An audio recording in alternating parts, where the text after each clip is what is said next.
It's too late, baby. It's too late. No, no, no. It's too late. Dum, bum, bum, bum, bum. Boom, da, do, ba, ba, ba, da, do, do, do, do, do, do, do. One of us is changing, and I feel like a fool. Ho, ho, ho, ho. And it's too late, baby. Now it's too late. Wait 1 minute. So we really did try to make it. Something inside has died, and I have tried, and I just can't fake it. Oh, oh, oh. Yeah, you just got up, didn't you? Hey, Mark, how's it going? Right, you just got up, right? Yeah, that's how I look. Like, Yeah, no, that's I've been just working all day with moving in. Oh, it's the same. Okay, now there's three. It says here there's three people on YouTube, and Okay. so we Wait, should I switch to that? Because I'm going to be working in the background. I have to constantly set up stuff. whatever, whatever. I don't. I have no idea what would be the best. That'd be fine with me. On YouTuber, Yoodly Toodly. I done got to have tried and I just can't fake it. Oh, ho, ho. Now let's see here.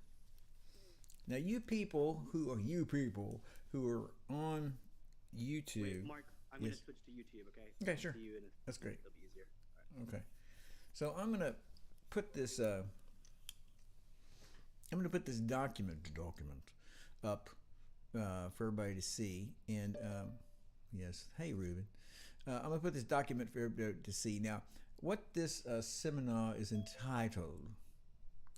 It's Voice 101 and 202, 101 to 202. And the point, hey Stephen, you're at the Voice seminar. I hope you know that. Okay, so I'm talking to Stephen down there.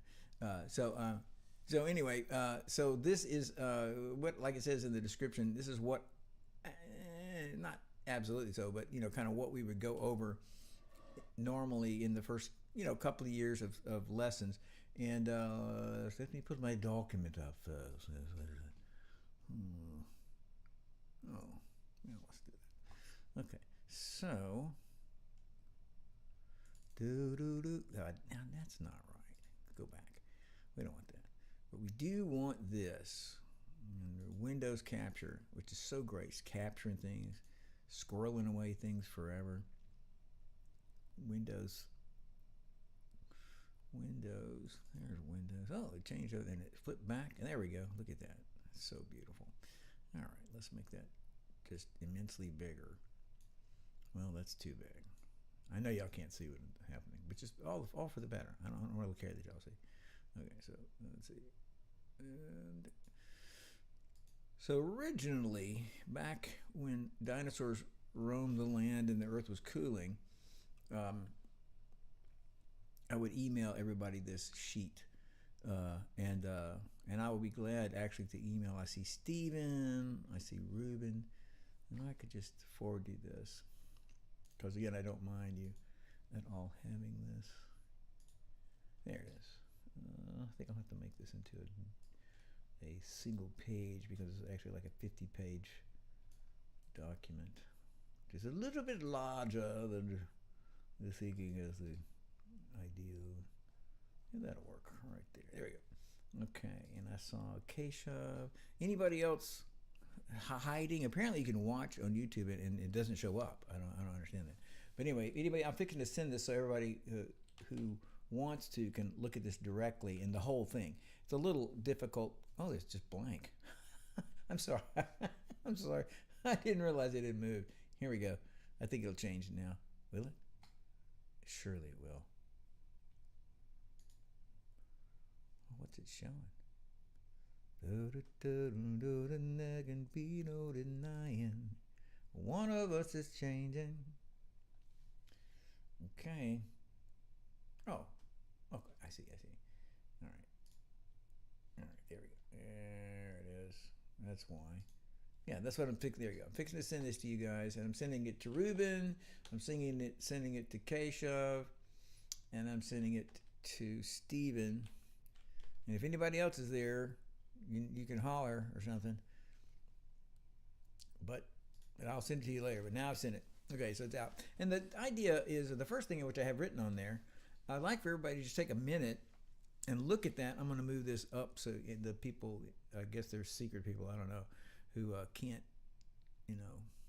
who don't want to be discovered. The CIA, various agents, are just kind of hanging out there. And kind of take a look at those and see if because there's 30 of them. There's a lot of things. And see if there's anything in there that stands out to you like whoa, I really want to know that, or I'm not having success with that, or I never heard of that, these kind of words. And so I'm going to give everybody like 2 or 3 minutes. I'm going to move forward for those who don't have anything, don't have the document. And again, like I said a second ago, so be glad to email you this document if I have your email. I'm trying to think how long ago I did this. And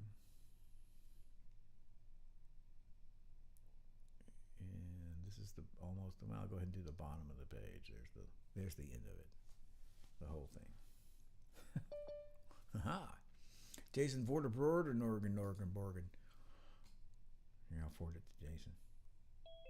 One of the negatives of sending people having this stuff is that then, instead of listening, they're reading the thing, because I'm never sure what to do, because it's like, then people are reading the document instead of listening to me, which is that's offensive. Not really, but okay. Okay. All right, Jason, I see you all muted. I just sent you a document if you want to look at it. Okay, so now listen, that's probably a couple minutes for everybody. So did anybody, and I got at least, 5 people. Did anybody have anything that stood out to them, like, oh yeah, I need to know this or that? This a good question. And so what I want to do is, like here, I'm presenting these problems, and then anybody who wants to can say, here's my problem. So help me. And I just be like, shut up, I don't care. But so anybody got any of those that stand out? And otherwise, I'm just going to go through the list and talk about things. So anybody have anything? Everybody's cool. Everybody's awesome. We have no people that have any vocal needs. They're all just amazing. It's always good to meet a bunch of people that are like that. I didn't know there were people like that, but let's see. Beto denying one of us is changing. Okay. Well, then we're going to go through the list, and I don't think I like that quite that big. Make that a little smaller. And I feel like a fool. Boo, boo, boo, boo, boo, boo. And it's too late, baby, now. Okay, so the first one there is about, now I'm telling you, the what most people screw up on, and they are, is just getting, and when I say a fear, I mean, there's definitely a bunch of people who are not singing well because of fear. Breath support, good. Okay, we'll be sure and get to that. But when I say fear, I mean, there's some people who definitely are like incapacitated by that, and I'm not being mocking. I completely understand that. Like they can't sing well because people are going to hear me, people are going to pay attention, and the voice, which I don't remember if it's on this list or not, but the voice is the most. Hey Jeffrey, how you doing, man? Hadn't seen you in a long time. So the voice is the most. I'm not being hokey. It absolutely is. Play a lot of instruments, right? So it is the most psychologically intense instrument. So when you play a wrong note on the guitar, you play a wrong note on the flute. You look at your hands. You look at oh, it's a bad guitar. You act like it's not my fault. But when you sing badly, you sing out of tune, and you mess that part up. People tend to feel bad about themselves, like, oh my gosh, I am a bad person because I sang badly, which is not true. So I'm only commenting on that to say there's a big connection between a stronger connection between what you sing and how you feel about yourself, and it's kind of like you're exposing yourself by using you as opposed to using an instrument, something different than yourself. So 2 steps to the people with an instrument, me to the instrument to the people. Okay, I make a mistake, it's okay. But then me to the people directly, I make a mistake. Oh my gosh, I feel bad about myself. So the point is, tons of people who are having problems with the different things in the voice. It is only that if we looked at all the notes that person is doing throughout a part of what they're singing, that we would say there's 100 notes in this part, and then 10 of them are high, or they weren't paying attention, and but like the high notes and stuff, or really aggressive notes, and that person is backing off of those. And then what Stephen is saying, not giving it breath support, but all because if they have to sing loud and they'll be heard, and what if they mess up? So, and it says this down here, number 5, which is the same thing. It's like, so your answer, now I said this, a company about 15 years ago asked me to do a bunch of videos. It's now called eHow is the company, but originally it was called Expert Village. And they got me to do some videos about singing and different things. And so anyway, man, when I said this, I mean, people just went crazy with, hating. But, it's just like a balloon that's not inflated. You have to fill up your voice. You have to fill up the sound, and then all kind of wonderful things will happen. If you give it air and be aggressive. And so, like it says, number 5, singing high, when you're trying to sing high, just go loud. Now, that's not the full answer. The story's not over. We're not saying that every note that is a high note is a loud note. And it's completely predictable to say, if I just sing everything loud that is high, I'm going to have many places where I'm singing too loud. And then I'm getting in the habit of the only way I can sing is to sing loud. I'm singing everything loud. I'm singing all the high notes loud. But what the opposite is, what normally happens is that people just cannot sing correctly, cannot hit the notes, cannot sound convincing, because they won't just say, here I go, and just run off the cliff, and I'm singing loud and strong and aggressive. And you can fix that. You can fix bad, but you can't fix nothing. So anyway, on the fear thing, quit being afraid of messing up, afraid of making a mistake. You're going to make mistakes. You're going to go out of tune. You're going to come in late. You're going to do all these things that you don't want to do. And you can fix that, but you can't fix it if you never try. So the point is, the only difference between this note is I'm not supporting from the dime. Up. We have a lot of choices between and up. I'm not singing the mic. Up. We have a lot of choices between wimpy and blasting. Everybody, all those haters are like, okay, you got one choice. You either don't sing or you. No, there's all kind of increments, and I can learn to sing just strong enough to sound exactly like I want to sing. But don't be afraid, and then also be noticing that when you sing a high note, you're going for a high thing to do. Be wondering about yourself. I wonder if that was in tune. I wonder if I cut that off. I'm wondering if that wasn't as full as I want it to be, and because of it being sort of exposed. So, and then this number 2 here, practice performing. Most people, I think the percentage of introverts to extroverts is, I think this is the same number. I'm not sure. I, believe it or not, am a complete, absolute introvert. And anybody who knows me in a non-teaching standpoint knows that. I am very introverted. But it's not going to do anybody good if I'm just sitting over here in the corner going to read the book. So I act extroverted. But so what I'm getting at is that I want you to notice in yourself, each one of you listening, do you, when you think about singing, do you think, hoorah, I'm here, the party has started.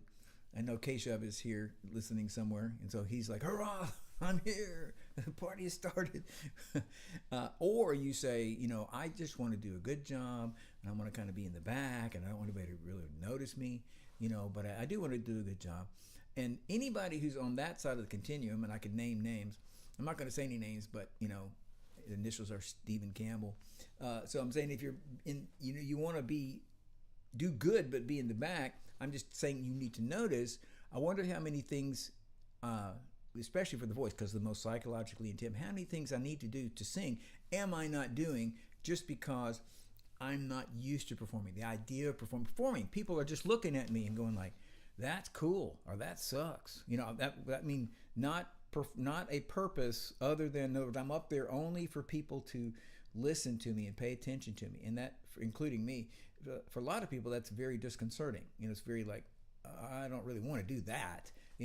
I'd be glad to support, all this kind of stuff. So all I'm saying is, you should practice performing every time you sing. And absolutely, if you're taking lessons, the format, and if you're not taking lessons, this is the same thing. This is a great, if you have time for this, this will take me 20 minutes. And this is assuming you're doing exercises to build your voice. But, you maybe sing through the song once and you're listening closely. And am I getting this right? Here's that hard part, here's that high part. Then maybe you are noticing mistakes, things that weren't good, and so you're going to stop singing the whole song. You're going to break into the 3 parts or 7 parts that you had trouble with. You're going to isolate those, working them all by themselves, and now you're going to and hopefully a bunch of them will come clean. Oh yeah, I can do that good now. Maybe only one does, and the others are not that bad. But now you're going to say, well, that's enough. And I'm saying that would be maybe 10 minutes or 8 minutes or 7 minutes. And now you say, I'm going to perform this song now. This is, and I know I didn't do everything right. There's some problems in there.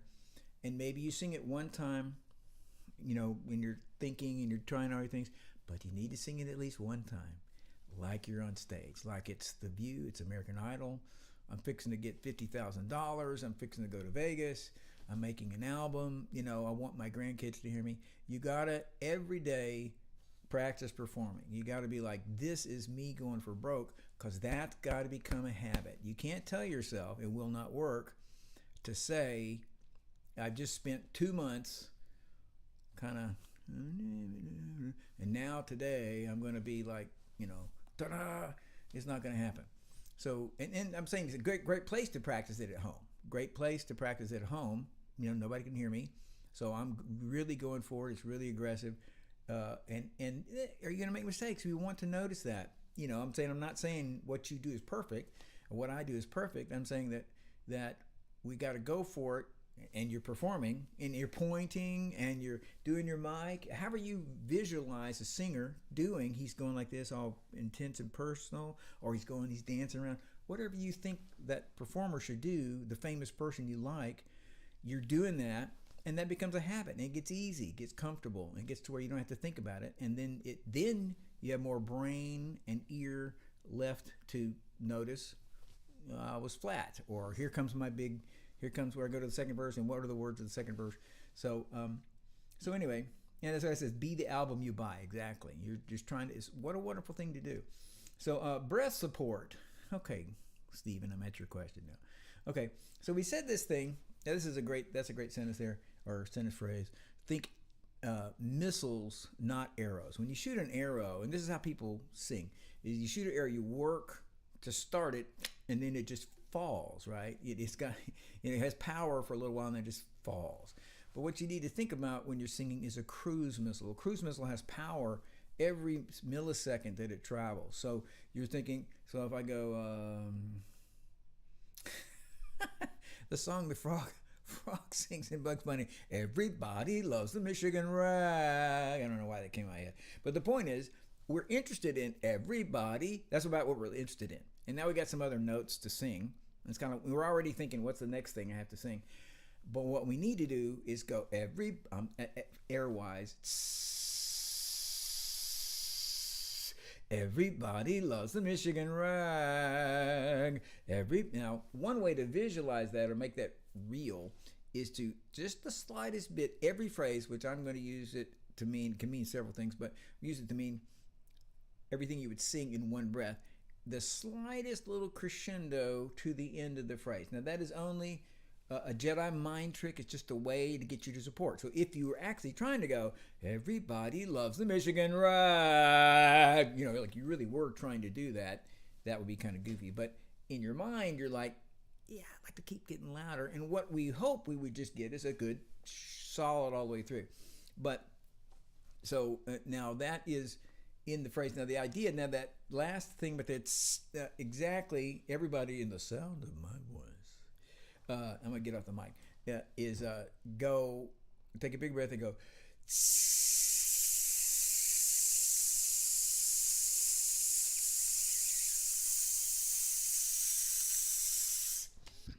It's good to vocalize or visualize a lot of things physically like that. So that is when you make that sound, you have to support from the diaphragm to do that. So when we sing, one of the big problems we make with our singing is we tend to focus on the throat too much and not the air coming out. So I'm just saying, if you have trouble supporting from the diaphragm, make that sound just as a like I did a couple exercises before the seminar here today, and it was not because it's not going to do me much good, but it is going to make me remember, oh yeah, I need to do this way. So it's like you're singing, and when I'm saying to push, I'm pushing like, again, another way to think of it is like your wife was fixing to punch you in the stomach, and somebody's going to punch me in the stomach, and so I'm going to tighten it up and pushing the air out. So when we're singing, we're pushing the air out, and then with that idea is about habits on for everyone, is that we do not, in life, we have no habit of breath support like we need for singing, because in life, I'm doing a seminar, watch me, I'm running out of breath on purpose, I'm not breathing, I breathe in, and I took in about half of what I could. And it's totally great. There's nobody's going like, oh my gosh, he's so weak when he talks. And I'm getting rid of about half of that. And now I'm going to breathe in. So your habit is your lung capacity. Your habit is to get about half of, there's still a bunch left. And you go breathe in about like this. And and the weight of your lungs is collapsing. Your weight of your chest is collapsing your lungs. You don't push. You don't need to push. You don't need to go, hey, Bill, how was work today? You're not supporting. So I'm saying we have the huge habit, 10,000 times, 50,000 times a day of just not supporting. So for singing, we need to drive that tone, push that tone. There's a bottom to it. So anyway, and not because I think singing loud is the answer to everything, but when you sing loud, your body naturally goes, oh, he wanted to do that loud. If you're going to yell at somebody, hey, Jimmy, you support. Your body says, oh, he wants to make a big sound, let's support. So I'm just saying two things. One is, by the way, finding good physical pictures, natural things. This is natural. I already do this, and this applies to what I'm trying to learn, is a good way to get them. And then specifically about supporting with the diaphragm, that sounds, and I'm pushing, and I'll come to the rest in a minute. Now, y'all can stop me and ask questions or say something if anything is unclear or I need to go on some more about it. So, because I have a bunch of deaf mutes here, I'm just going to keep going. And it says, hey, sing loud, louder than you think. And the only thing you need to think about in terms of volume is only, would you buy your album? That's all. You just need to think, would I be attracted to the way I'm singing? Would I want... That's good enough. That's cool. I want that. And that's all I need to think of. It doesn't have to be loud. It's really, the better word would be convincing. Obviously a lot of songs are intimate and quiet and gentle, but they're still like powerful and convincing. We're like, whoa, that is cool. How does that guy do that? And it's not fast or anything. It's intricate. It's just more like, whoa, that has so much potency. So anyway, okay. So I already said the thing about high is loud. Now, I don't know if this is on here. If we took the whole picture of singing, of supporting from the diaphragm, and then singing loud, this is my analogy for it. So you're going in your car, and you're in your car, and you're going 70 miles an hour. If you're me, you're going 78 miles an hour. That's my speed. It's 3 miles over, and then I can slow down if I need to. And if somebody comes past me quickly, I'll just follow them for a while. So anyway, so I'm going 78, and I'm coming up to a hill. This is a high note. I'm coming up to a hill on my car. So I'm going to push the accelerator because I want to keep going 78. I want to end up at the top of that hill going 60. So I push the accelerator. I give it more air to meet that high note or loud note or long note. These are different things that would need support from the diaphragm. So I do that. I give it more air. I push the accelerator down. I don't floor it. And that's what people would think, and that would be wrong. We're not flooring it. Ultimately, we want to get just enough or plenty of air to hit that note in the style we want, but no more. But anyway, hit the accelerator, push the air. The car keeps going 78. However, there's a highway patrolman sitting on the other side of the hill. So if I come flying over that hill at 90, I'm going to get a ticket. So talking about how much air you use, we ultimately want all the air we need to hit the high note and a good full, just exactly the way it needs to be. Not just a certain volume, not just a certain pitch, but also a certain style. It's aggressive, it's kind of medium, kind of mellow, even though it's a high note. Doesn't have to be loud. I want exactly enough to go up the hill at 78 and come down the hill at 78. So I'm just saying in terms of supporting from the diaphragm and all that kind of stuff, it's not just floor it, it's like meet the range, the volume, and the style of the song with your diaphragm here, although your throat is constantly calling out and saying, I'm the king. The throat, that's what, because you feel it. You push it, you don't feel anything here other than tightness. And here's where you feel like, oh, that I'm straining my throat, I'm all these things. Okay, so the glottis is the opening between your vocal cords. So everybody go, ah, ah, ah, ah, ah. I don't hear any ahs, and I can hear you. Oh, you've muted yourself. Okay, well, anyway, that sound, is called the glottal stop, and that is with the vocal cords are hard together, firm together, and here they are. And you're pushing air, and you push, I'm pushing, and then you release the vocal cords just enough to punch the air out. And the good news about that is that every word that begins with a vowel, apple, idiot, ugly, octopus, awful, all those words that begin with vowels, you have to start with the glottal stop. You have to go, I don't like him.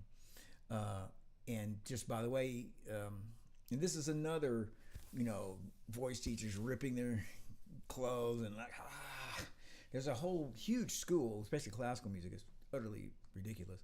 But like you cannot use the glottal stop. Of course, you can't even speak. And the only way to not use the glottal stop, the only difference, by the way, between like a and hey is I started the air before I started vibrating. So I have a choice. I have to use the glottal stop to say words that start with the vowel. It's physically impossible to do that, to not do that. So anyway, so you're using the glottal stop. Now that means you have control of the opening in between the vocal cords, is all I'm getting at.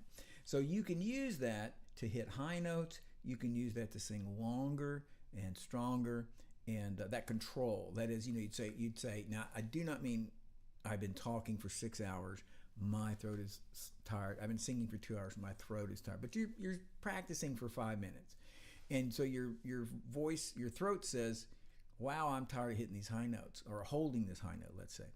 And so you can say, wait a minute, the only thing in this whole mechanism, I'm giving everything plenty of air, the only thing in this whole mechanism that needs attention is really just the glottis. It's just, I just need to hold those muscles together a little bit more for another 10 seconds or something. I just need to hold it together. Another example, like do this, go, ah, ah, ah. Do that. Nobody can hear you. I can't hear you. Everybody's listening to me is muted for some reason. So, but anyway, so the point is when you do that, for example, here's one thing that you can do with what we just did. So if that was, you see, if we just went, this is how you speak. You tighten this to say ugly, and then the millisecond you start, you relax. So if we just hit the note once, that's what we do. We tighten and let it go. But what we're trying to do in this example, we're trying to learn what is the tension for this note, because I got to hit this note dead or it's really high. So you can, as a way to practice, for example, here's this note I can't hit accurately or it's really high, I'm doing it, but boy, it's so hard. So you can isolate it in the song and say, okay, let me just go, I'll take that high note.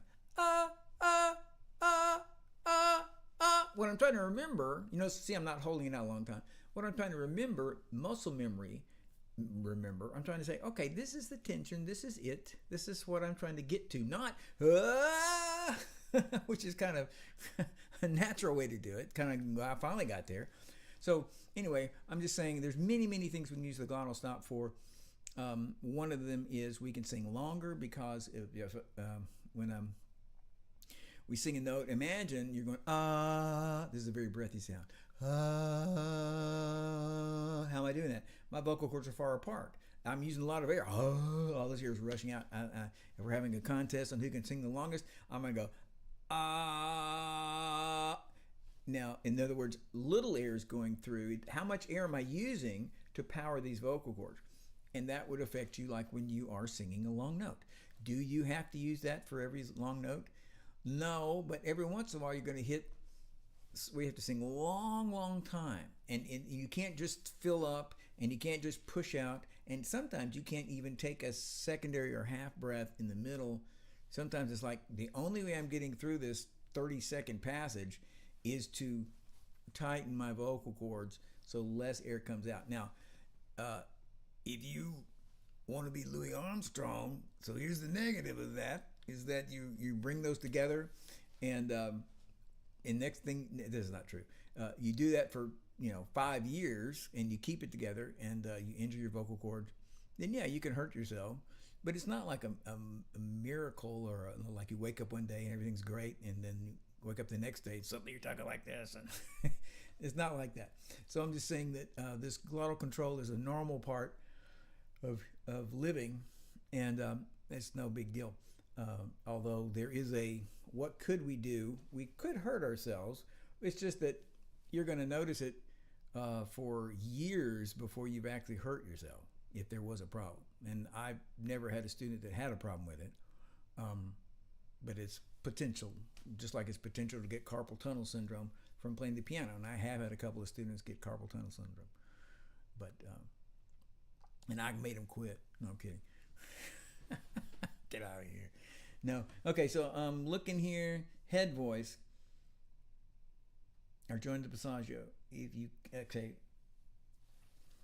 If not, do the exercise. Well, so again, this is like not beginning like dummy stuff, but the point is that, so I pick this note up, I can sing it like this.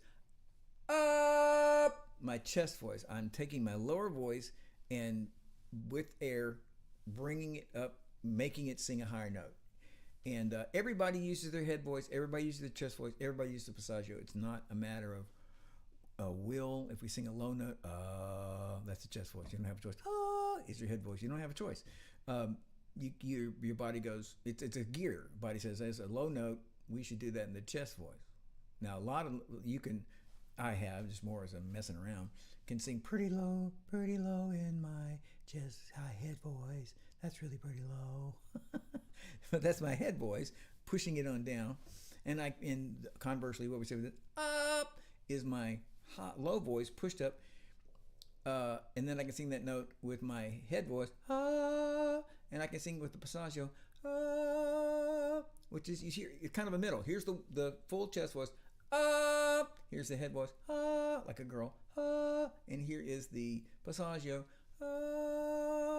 and that's really is called the passaggio, the passage in the middle, and our high range, high notes, girl voice, and this including girls listening to this, girl have super girl voice, and your chest voice, low voice, strong voice, and they overlap pretty big.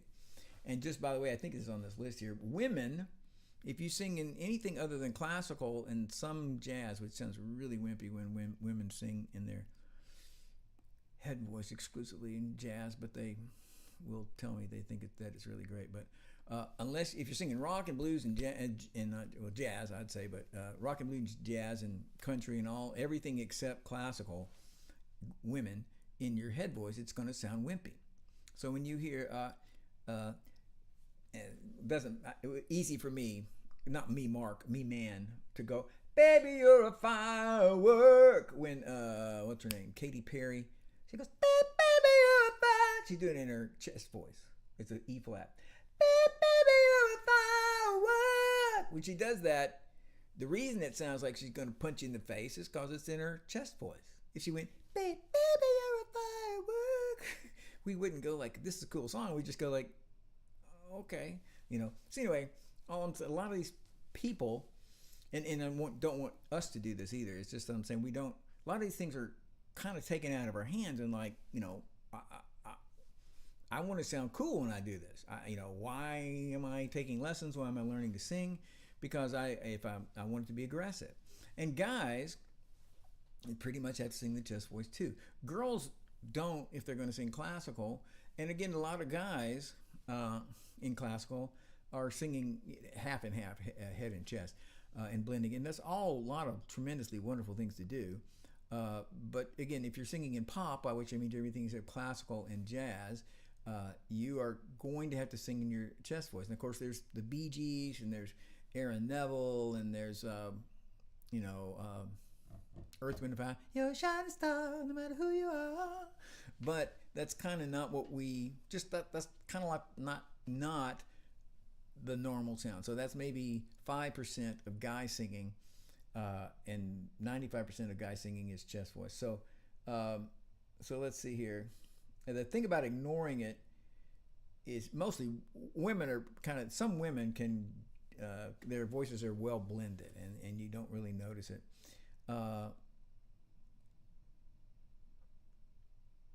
Okay, so I'm going to just go on here. Volume, glottal compression, and placement are linked. Yes, that's true. You're trying to sing a high note, you can try and sing it softer to get it phonating, and then bring up the air, compress the gloss. So the point there is it's a blend of how open this is, how much air you're giving it, and is it a head or a chest voice note that you're messing with. And so it's not obvious. A lot of songs are completely in the chest voice. A lot of songs are, and then some songs are kind of on this line. It's like, what are you going to do? Ruben, that song you were doing by that guy, it's kind of like on both sides of it, and including him singing it. He sang it in the head voice, some parts of it. And so it's like, for whatever voice, how high or low anybody can sing, the point is that there are going to be places songs where you're going to have to choose. You may not be able to do, I want to do this just but I can't, So you're having to figure out the way you're going to do it. Hello, Mary. Hi there. Okay, so let's see. Now. Number 9, consonants. Number 9. Now this is kind of going from no longer a glamorous thing. Mary, you can ask any questions if you want to.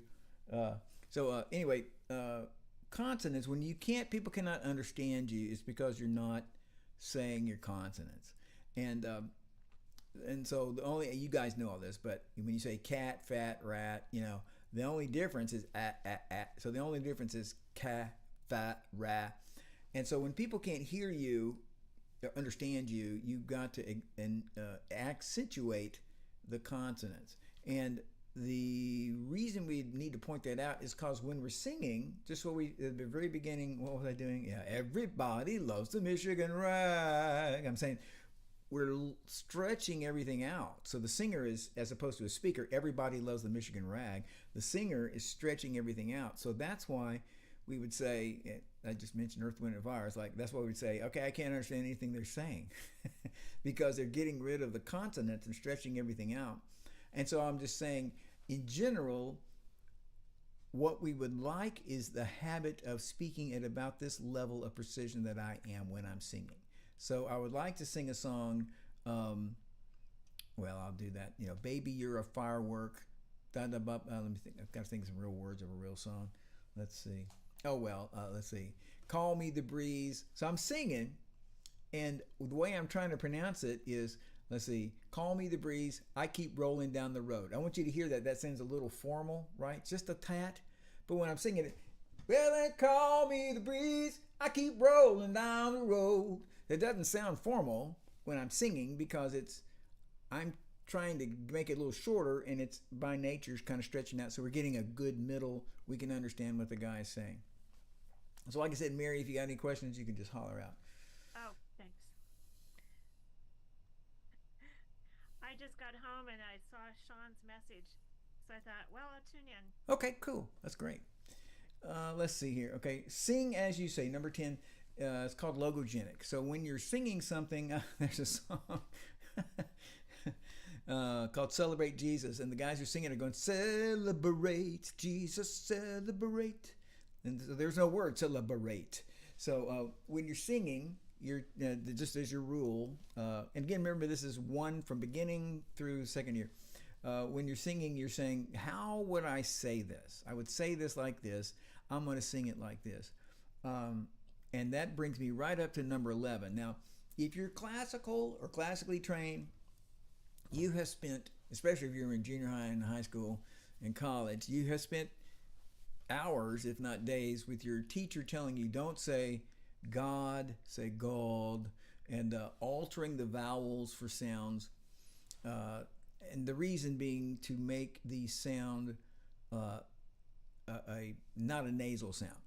And so instead of that, what you need to do is drop your tongue and open your throat like a yawn. So, and again, this is a long-term habit, a long-term bad habit.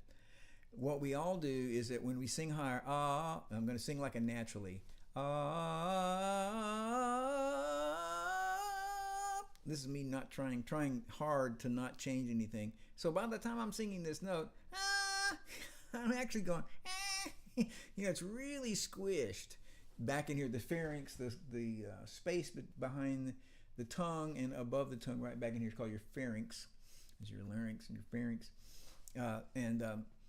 So that pharynx is where most of your resonance, the fullness of your sound is. So instead of changing the vowels for things, let me back off. I'll come back to that. But so when you're singing, you're trying to learn to open up and listen. I'm going to overdo it. So here I'm talking, I'm opening up my throat as much as I can. Now, what I did was, here's a graphic equalizer, high tones, low tones. And by opening up, I emphasized all of the low tones, as I say high and low. So there's high and low. This is low, okay. So I emphasized the low tones. Didn't lose the highs, but they kind of got softer by doing that. Now, when I close my throat, what happens is the lower ones go away. The only thing I'm doing now is tightening my throat. The lower overtones, like I'll sing a note. Listen.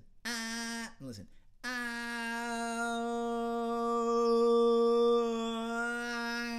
It's all the same pitch, but that sounds like, it really sounds like isolated. It'd be like, that sounds like two different notes, but it's the same exact note. There's no difference in that note. So, pitch-wise. And so, by dropping our tongue and opening the throat in like a yawn, the reason we want to use a yawn as the example, because that's a reflex. That's a natural, somebody has to explain to me how to yawn. So, using the yawn as a reflex, I'm opening up.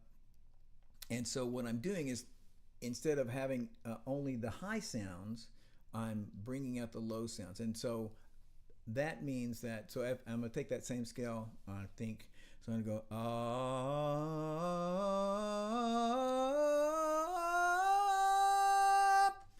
and it doesn't sound, which is what I want to do. So we would naturally go like, I'm an old cowhand from the Rio Grande, which is fine. But what I'd rather do is go, I'm an old cowhand from the Rio Grande. I'm opening up. It should sound prettier, and I can overdo it. I'm an old cowhand from the Rio Grande. Now I've done it too much, and now I start to sound like Fozzie Bear. Because I have lost some of my high overtones that give us crispness, and I'm losing a lot of air. So I want to drop my tongue and open my throat primarily to have a beautiful tone. And then we'd see that, especially singing high. And then with the vowel thing I said a minute ago, so if I go, so I and E are the bad vowels. So let's say eat. Eat. I'm going to say the word eat. So I'm just focusing on here this bad vowel. So listen to me open my throat. Eat, eat a good meal every day. Eat. I didn't change that vowel. And if I bring my, close my pharynx like normally, eat, eat, eat a good egg every day. I'm just trying to say, so for example, we can sing songs and words like we hear them if we'll open up. And that particular thing is not so important as the roundness, fullness of the sound. Does anybody have any questions or statements? I go forward. Internalize the mood. Understand the words as a poem. And this is all back to the both being aggressive and perform like you. It is so hard. And Mary, we were talking earlier about people, which includes me, who are introverted, and I just want to do a good job back in the back somewhere. I don't want people to see me, but we have to sing. We have to try to learn to sing and perform like we are an album that we'd want to buy, a record we'd want to buy, and so here. We're saying that the more convincing I can be, because what music is about for everybody, music is about saying, I'm not sitting here in my room singing, telling a story. I'm on a horse riding for battle. I'm in love with this girl and she's fixing to leave me. It's like I'm painting a picture with why am I doing this anyway? To music. And so with music, we're saying you're not really here listening to this guy, this album. You're really, on this journey of discovery or telling how great God is or whatever. So grasping what the song is about is really the first thing you should do. This guy's sad. This guy's happy. This guy's exuberant. He's going to win. He's going to lose. He's depressed. He's unsure. All these things are informing how you perform. They're telling you, make it choppy, make it flowing, connected, make big changes or small changes, based on what that is. And it's just helping you get a picture of how you want that song to go. So let's see if there's anything else. Yeah, exactly. So what it says there, it says, answers most artistic problems automatically. Mary? Oh no, I guess can you see on this? Oh no, you can't. If I do this, tell me if you can see this. Can you read that? Let's see. Oh, it's pretty small. Now I'm not trying to trick you here, but if you give me your email, I'll send you this document. I already sent them the document. Yeah. Mary. Hold on. Give me 1 second. Okay. There it is. Okay, I'm ready now. Mary _ Hindershot. With SHOTT. Hinder SHOTT. Yes. Okay. At SIL.org. Okay. Mary _ Hindershot with 2 T's at SIL.org, right? Okay. Just let me know. Wait a minute. That's not the right. Trying not to send them a 50-page document. I don't want to send you a 50-page document. There we go. This is the one I want to send you. Let's get rid of that.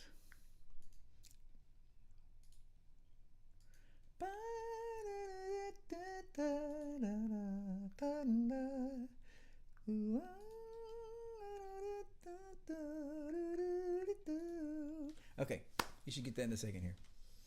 Thank you. Sure. Okay. Okay.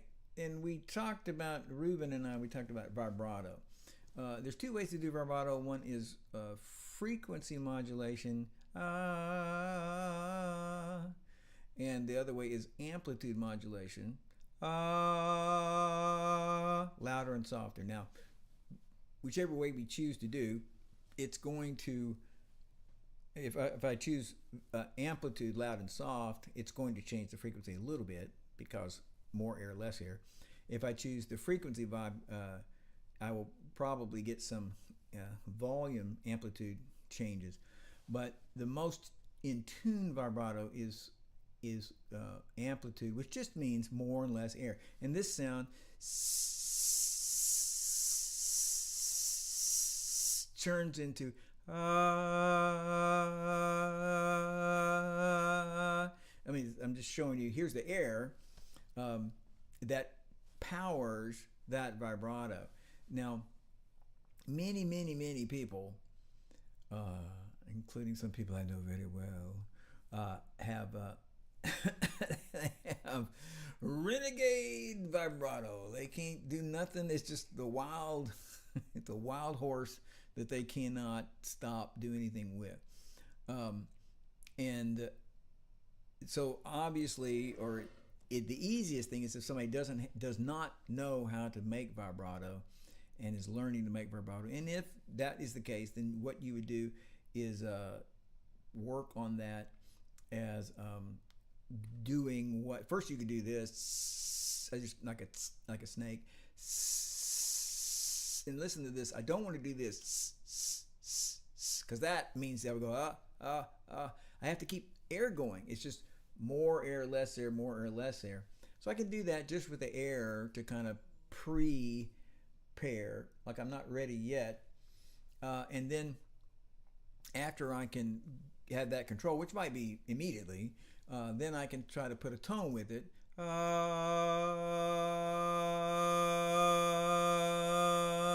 I'm having to work with this because I'm saying what I want to do is go sharp and flat and sharp and flat, and I got to go like no, you can't do that. And I also want to pull back so much that it's going about every third one quits sounding. But again, when I get that ability, more air, less air, more air, less air, then I can speed that up. That speed of vibrato doesn't sound like a vibrato. So from that,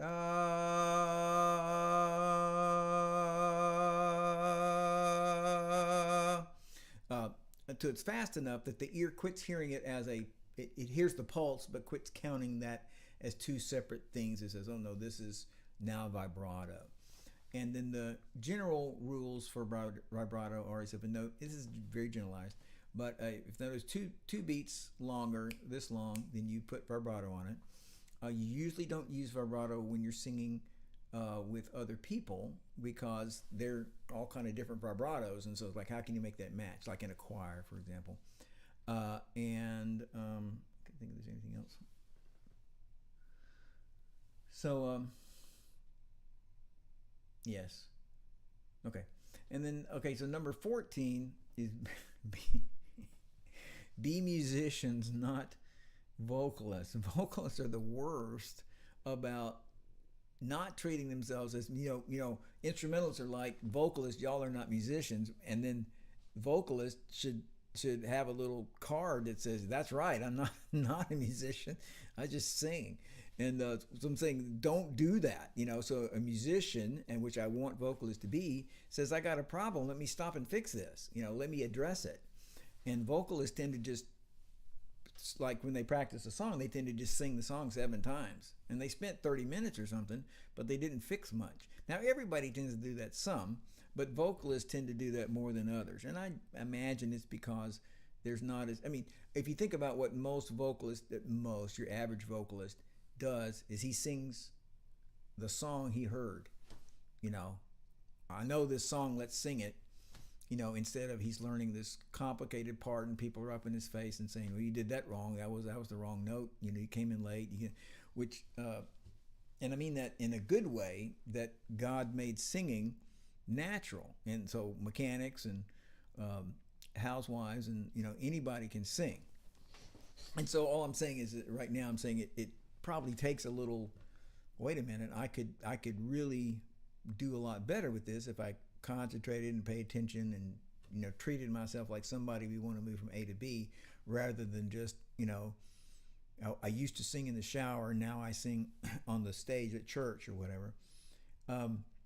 So there's that. And again, y'all can ask any questions from any one of these. You can skip ahead and say, hey, I want to know about number, I have no idea what it is, but you can say, I want to know about number 21, or I want to know about number 11. So this is your chance. It's going to be gone in a second. Okay, it's gone now. Okay, so if it's not obvious, number 15, we got this big song. Let's say it's big. Let me get my hands on my screen. Oh, let's get rid of that. Yeah, we got this big song. It's this big. Let me get my hand there. Okay, so it's this big. Okay, but you can already do, you can do half of it. Worst case scenario, you could probably do 85, 90% of it. So instead of practicing the whole thing the whole time you work on it, you go to, and I said earlier, probably a good way to practice is after you've done your vocal exercises to build your voice, and it gets stronger, tougher, longer, higher. Then you sing a song one time through. You're trying to do great, but you're also kind of noticing, boy, that was weak right there. Or I came in late. I'm not really sure I'm supposed to come in there. You know, all these things. You're just noticing. I run out of breath here.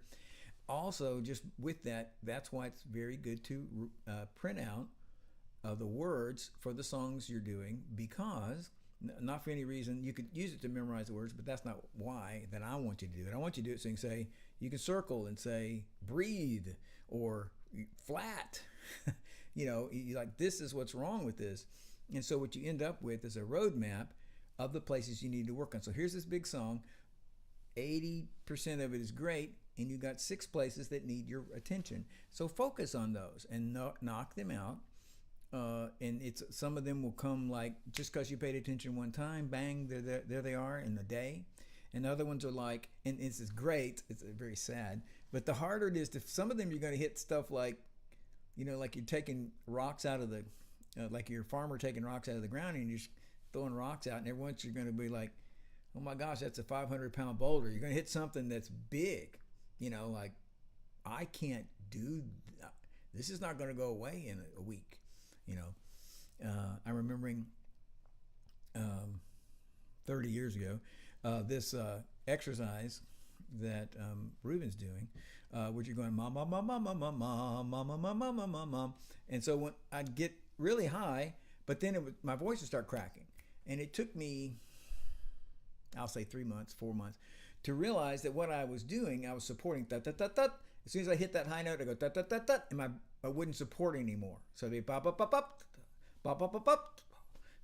And that's why my voice was cracking, because the support got ripped out from behind it. And it took a long time to figure out why in the world is this happening.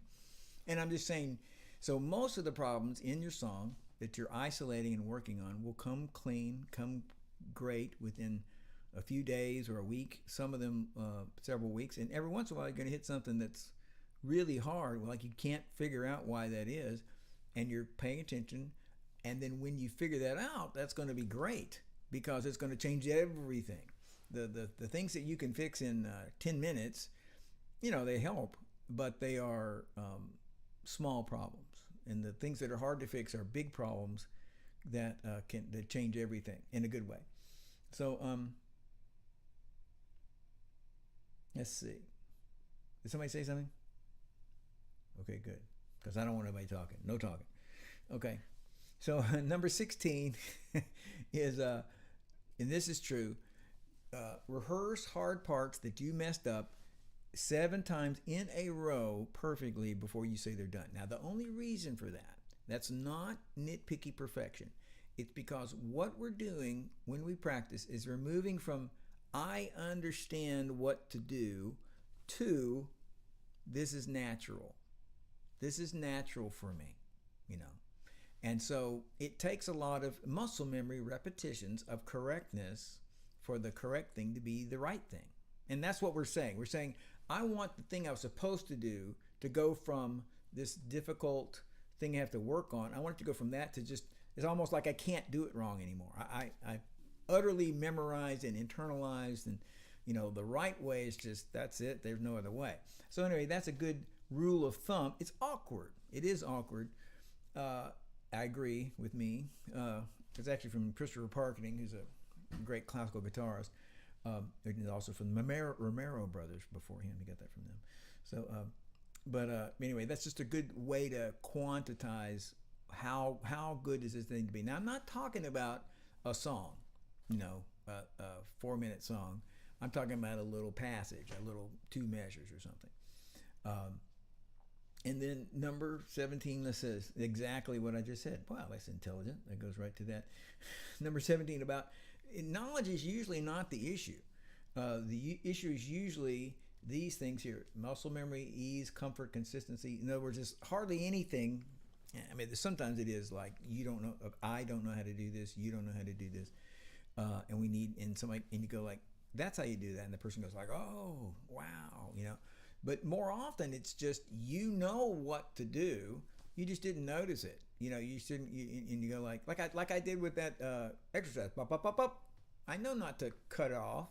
You know, to quit supporting, but I wasn't paying attention. So, I'm just saying a bunch of my students, you know, what they want is this little right here. They want this magic pill. Here's the magic pill. If you just take that, you're going to sing great, you know.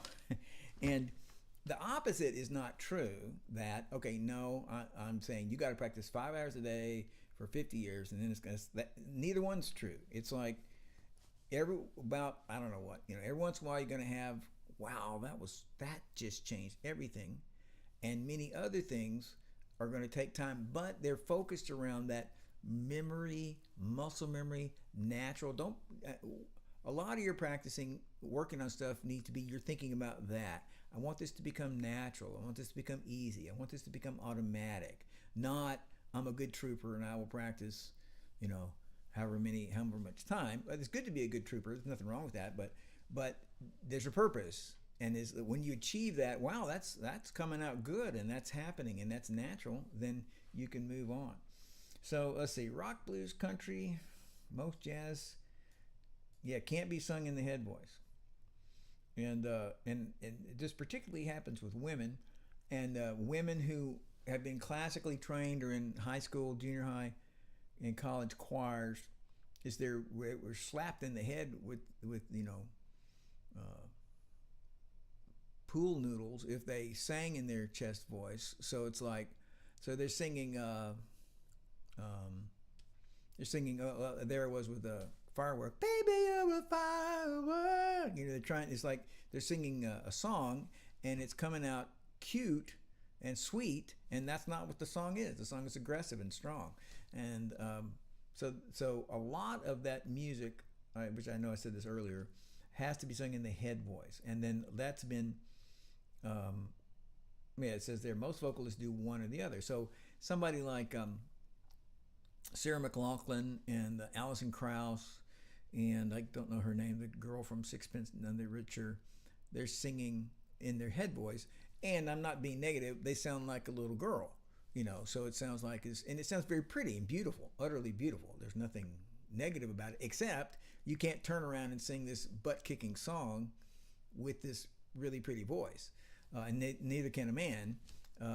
It just so happens that where women are supposed to sing usually with their head voice and their chest voice, it's the songs there, the range is kind of sitting.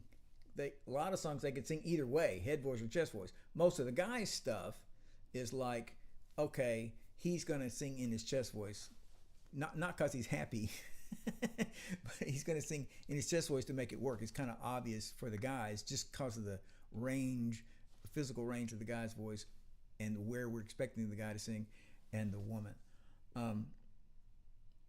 Okay, absolutely. Number 19, there's a lot more range than you know. If you've been, and just, I know all you people listening to me, if you've been classically trained, who was I having this conversation with a couple of days ago? I think it was K-Show, who could be here, who knows? I think he's over here on YouTube now. But it is that classical vocalist, classical teachers, and I'm not trying to cut them as much as say, treat your voice like your voice is a hunk of gold in a field, and we're just trying to discover your voice. It's like, oh, look, there's her voice, you know, and oh, it's this, she can sing this high and she can do that, as opposed to this idea, which is you could sing a whole lot higher than you can now, and you can sing a whole lot lower than you can now, and you can sing a whole lot fuller than you can now, and you can do a whole lot of things to your voice instead of just, this is your voice, be happy, and let's pull everything down to that voice. So my point is, your voice is, and my voice is a lazy couch potato and doesn't want to sing, basically. As soon as I start going, it's like, I don't want to do that. It says your voice. Your voice is just going like, don't do that, stupid. You could never do that. It says your voice. You're right here. It just says you couldn't do it. And so, contrary to what your voice is telling you, and perhaps somebody else, you probably can sing a whole lot higher and lower and fuller. And in this case, I'm talking about a good, solid range. So many songs that you want to sing, you can sing. There's no one person will work hard on their exercises and sing 5 octaves. Somebody else will work hard on their exercises and sing 3 octaves or 2 octaves. It's not guaranteed, but we're not really concerned about that. We're just saying everybody's going to go from this to this, and somebody's going to be like phenomenal, and somebody's going to be good, and somebody's going to be, that's a lot better, So don't limit yourself. Work and practice and see what happens, and almost certainly you will increase a lot. So let's see, nodes. I was talking about this earlier about the glottal stop on the top, about talking like this and singing like this, which is just your vocal cords rubbing together, the sound. My vocal cords are rubbing together. And nodes, it depends on, any of you guys heard of nodes? Yeah. So, and that just depends on what, I don't know, culture is the right word, but so a lot of people are like, waving nodes at you. Oh my God, you're going to get nodes. And you could, and there's people, I don't know anybody personally, but there's, several singers that I know who have gotten nodes on their throat. And basically, like I said, the nodes are just a callus on your vocal cords from doing the wrong thing and ignoring it and just keeping on doing it. And so a very right and easy thing to do is just, if it hurts, quit doing it. And then, like I said here, so you as an example, you sing a lot or you practice a lot with your voice, and your voice may crack a little bit. Right now, at the end of this day, it may be scratchy a little bit. Maybe back off a little bit. But that's really nothing to worry about. It would be like if the next day or the next day, your voice is cracking. And it's been several days now. See, what I'm trying to say is, I'm a little bit trying to say, here's something to look out for nodes. But I'm more trying to say, it won't be magic. I was just going along and everything's great, and suddenly I'm thinking, I can't talk anymore. That's not what's going to happen. What would happen is, it'd be like, my voice is cracking and I haven't sung today. Why is that? Well, you're overdoing it. And so you'd say, well, I'm going to back off. But if you ignore that and you keep on doing that and you do even more, and you ignore all the problems, then your voice, your vocal cords say, we have to fix this. This idiot won't quit hurting us. So we're going to build a callus, just like the callus on your hands. I'm going to build a callus right here, and so it won't hurt anymore. And then, of course, those can't rub together correctly because one's got a knot here and one's got a knot there. And so, anyway, so I'm not trying to be scary about it. I'm being the opposite. I'm trying to say it is something to watch out for, but it would be pretty obvious that there's a problem because your voice would be cracking and you would ignore it for a long period of time. So again, if your voice is cracking, particularly the next day or the next day after you've sung, you need to back off, and you should just do it incrementally. Just back up a little bit. Don't just quit. Now, this is assuming you're paying attention. You're singing, you're practicing, blah, blah, blah. Suddenly, my voice the next day or the next day is cracking. Okay, so let me just back up a little bit and see if that took care of it. And if it didn't, back up some more. So it's nothing, the thing itself, I had notes back in, trying to think, in the 80s. I'm thinking, yeah, I guess it was like 88, 86. And just by the way, all I had to do was, I'm not trying to belittle it. I'm just saying, I had to not sing for 2 months. So anyway, that's it. Don't be aware of them, be smart, but it's not something to be afraid of because it lets you know what's going on. Licks hey, a group of notes that are an embellishment, an exciting thing to do. And they can be as simple as going, I love you. The song goes, I love you. So instead of that, I went, I love you, that little extra note. You could call that a lick. Compared to the first one, it's a more elaborate lick. So when you're learning those, and it's a great thing to make your songs interesting and exciting, and the idea, the feeling is, this is such a great song and so cool that I just couldn't help myself, and I had to add this stuff to it. So when you're trying to learn a lick, the way to do it is to just break it into little pieces. So if I went, hey, like that. That wasn't very good, but that was okay. But the point is, in general, that would come across as so many notes that it would just be like, I can't possibly do that. If you're trying to learn a lick, all you would do is just say, the first thing the guy did was went in with your finger on the thing, he goes, hey, and you stop it, and you go, hey, until you got that part, and you just add another little piece. Then maybe you add those 2 or 3 pieces together. Can I do that much of it? You slow the thing way down. Literally the whole time. So and that can be, like I was saying a second ago, it could be as simple as just going,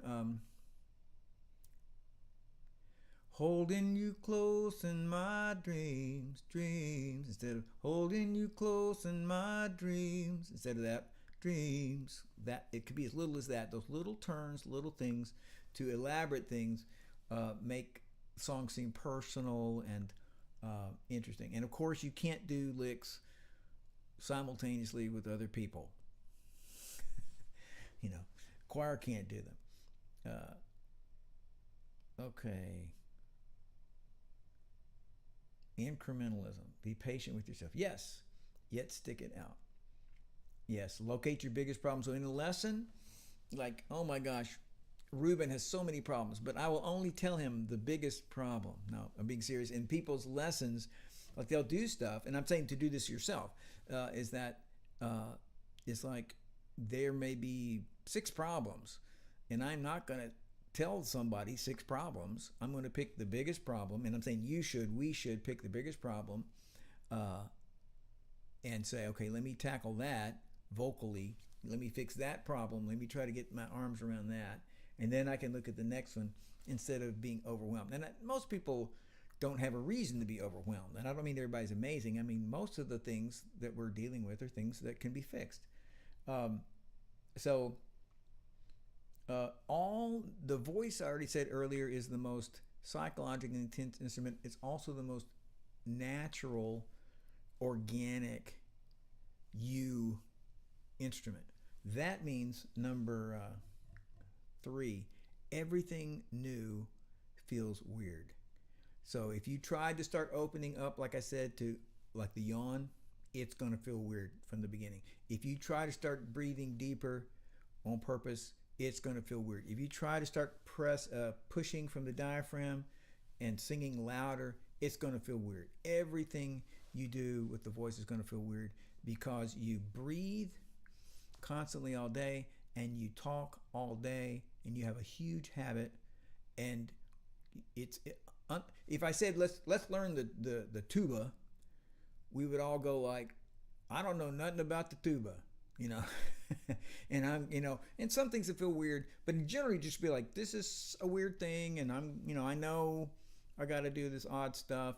But with the voice, your body is just saying, I got this. I know how to breathe. I know how to make noise. Shut up.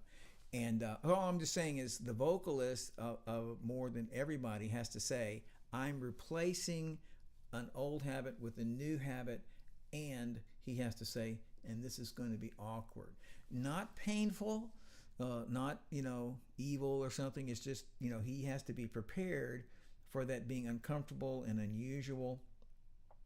So there, number 24 says to being taking care of your voice, just those things, plenty of water. But the point is not the normal, the people, which some of these people here listening may be these people, you need to drink, 72 pints of water a day.